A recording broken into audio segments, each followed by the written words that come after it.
तर गृहमंत्री अमित शाह आज महाराष्ट्राच्या दौऱ्यावरती आहेत।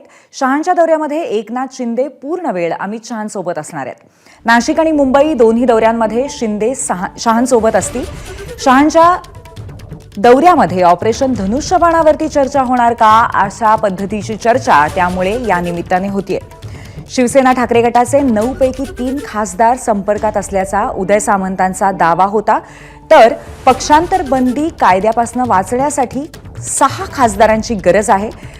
आज दौऱ्यामध्ये एकनाथ शिंदेंची अमित शहांबरोबर या ऑपरेशन संदर्भात चर्चा होणार का असा एक मोठा प्रश्न त्यामुळे उपस्थित आहे। या संदर्भात चर्चा करूया। आपले प्रतिनिधी वैभव परब आपल्या सोबत आहेत। वैभव, पुन्हा एकदा ऑपरेशन धनुष्यबाण इथे कुठेतरी ऍक्टिव्हेट होतंय का असा प्रश्न सर्वांनाच पडतोय। वैभव, नक्कीच आणि याची तयारी आहे ती आता पूर्वी सर्व शिवसेनेच्या महत्त्वाच्या नेत्यांनी केलेली आहे। प्रत्येक नेत्यावर एक खासदाराची जबाबदारी देण्यात आल्याची माहिती या ऑपरेशनच्या माध्यमातून मिळते आहे।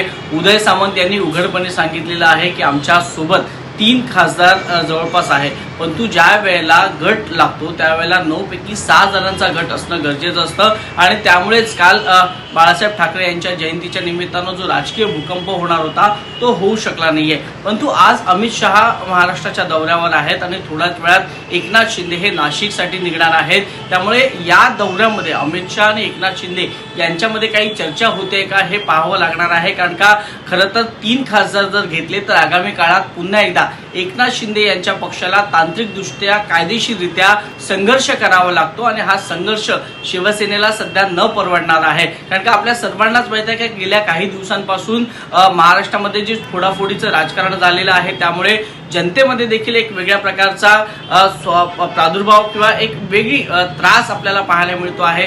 जनता देखील या फोडाफोडीच्या राजकारणाला कंटाळलेली आहे आणि दुसरी गोष्ट म्हणजे महायुतीचं सरकार आहे। केंद्राला जर खासदारांची गरज असेल तर केंद्र थेटपणे हे ऑपरेशन राबवू शकतो अशा प्रकारची देखील माहिती इकडे पाहायला मिळते आहे। त्यामुळे केंद्रामध्ये ज्या खासदारांची कमतरता भासते त्यामुळे उद्धव बाळासाहेब ठाकरे यांच्या पक्षाचे 9 पैकी जर 6 खासदार फुटले किंवा एकनाथ शिंदे यांच्या सोबत आले तर त्याचा फायदा केंद्राला होऊ शकतो। त्यामुळे थेट हे ऑपरेशन आहे ते केंद्राकडून राबवण्यात येत असल्याची माहिती ही समोर येते। त्यामुळे आजचा दिवस खूप महत्त्वाचा आहे। अमित शहा यांच्याकडून काय माहिती मिळते हे खूप महत्त्वाचं असणार आहे। जर संख्या कमी असेल तर खासदार जर एकनाथ शिंदे यांच्या पक्षात आले तर त्याचे परिणाम काय होऊ शकतात हे देखील खूप महत्त्वाचं असणार आहे। पूर्वी नक्कीच वैभव, धन्यवाद या माहितीबद्दल। एकंदरीतच हे ऑपरेशन धनुष्यबाण पुन्हा कुठेतरी सुरू करून आणखीन 6 खासदार आपल्याकडे घेण्याचा प्रयत्न असेल, पण अर्थातच हा महायुतीचा प्रयत्न आणि खास करून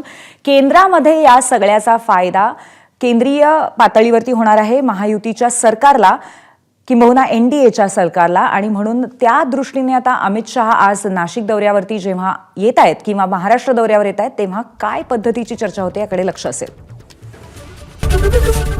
एबीपी माझा, उघडा डोळे बघा नीट।